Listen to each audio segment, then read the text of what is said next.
Let me ask you a question. How much of your time and attention is sacrificed to social media? In essence, doom scrolling, not knowing what you're doing. Well, it may be that being a digital minimalist is perhaps the solution. Or you may want to just pick up a few tricks. Hi, I'm Chris, I'm a doctor. Let me summarize this book. First, you must understand the paradox here. I don't want to go too into digital minimalism because I want you to subscribe to my YouTube channel.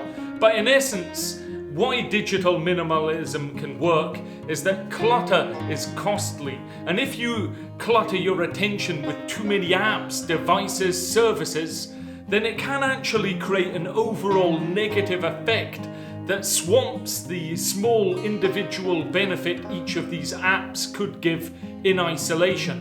Secondly, optimization is important. So make sure that any technology supports something that actually gives value to you and it enhances your values. So really we all need to think carefully about how best to use potential benefits of technology if we use them at all.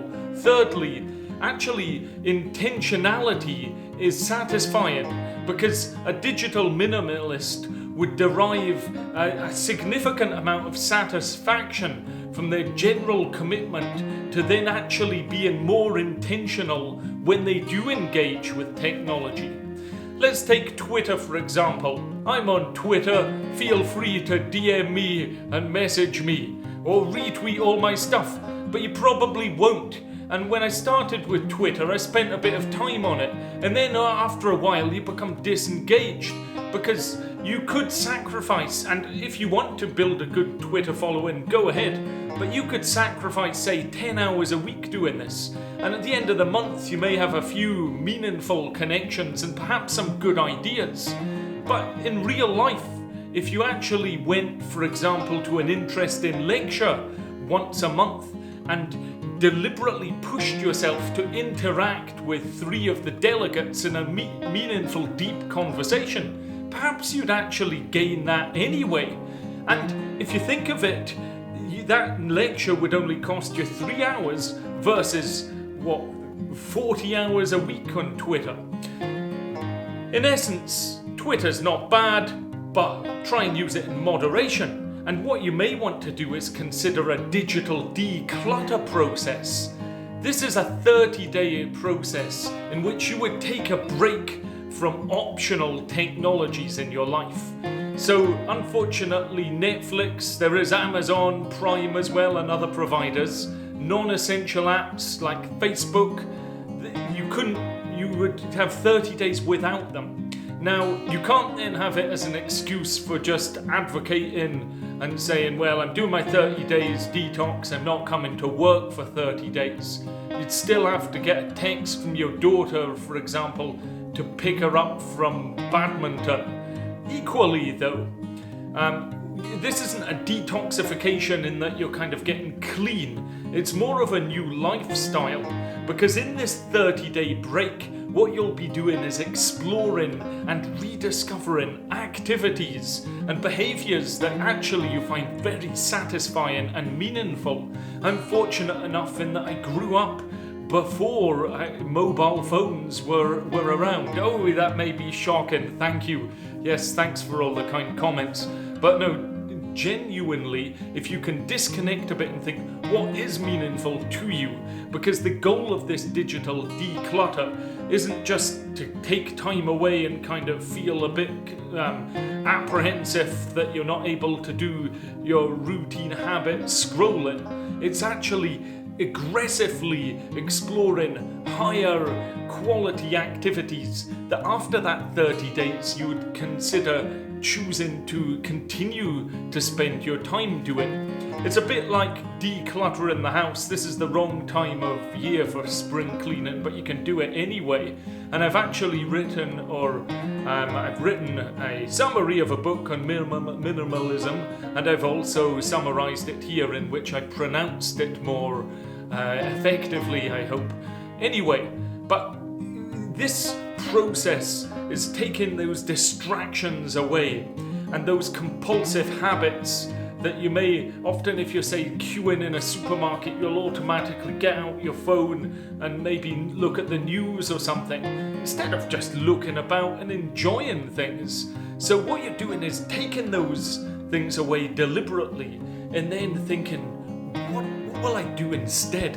And that's an exciting thing to consider, because after this time, it may be that there's this psychological weight lifted off your shoulders that's actually been dragging you down and you didn't even know about.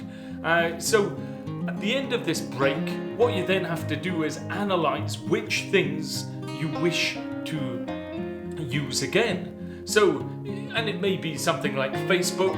I've got nothing against Facebook. It's got its purposes, but I don't want to spend 3 hours a day on it. So it could be that you perhaps think, well, once a week I'll dedicate a bit of time to Facebook at the weekend or something. It's how structured you want your life to be.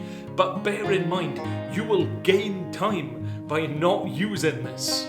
Because the companies, what they want to do is grab your attention and keep you there. That would include YouTube, unfortunately, BookTube. But if it drags you there, fine. Or just leave this running, go out of your house, put my playlist on loop, and the company would be very pleased with that as well.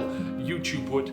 But it's about optimizing your habits so that you're actually only using things that you're gaining from, and you viciously delete anything that you're not.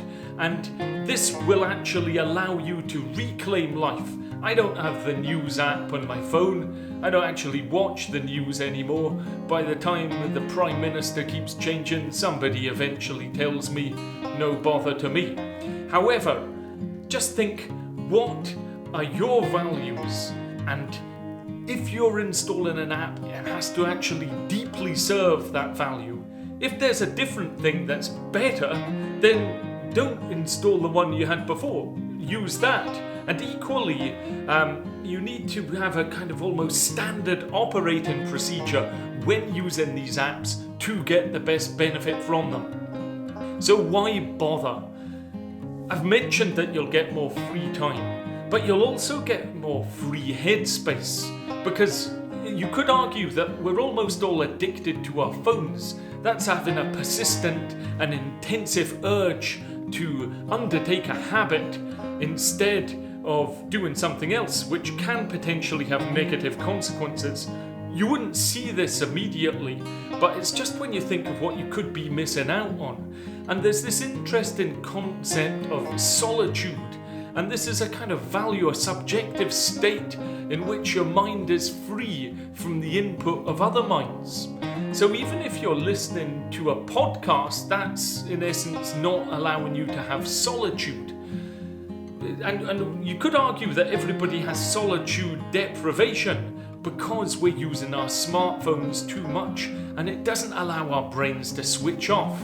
And actually the brain uses very similar areas when we do nothing in that solitude state and when we're communicating. And you could argue that we're actually only interested in the social world around us because we are built to turn on that default network during our free time.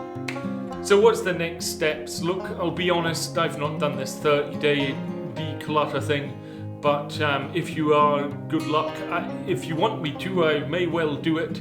Put some comments down below. That's unless you're a friend or family member, in which case, in fact, put them down below. That would maybe give me the incentive to go on this 30-day declutter with you all. But look, do you want to do this? Well, you could just tweak your apps a bit. At the end of the day, there's this digital minimalism movement, and it's against the technology companies that want to grab your attention. And in essence, what you're wanting to do is use the power. I'm a digital advocate. Use that power of your smartphone, of your computer, of your smart TV, but use it with a disciplined operating procedure.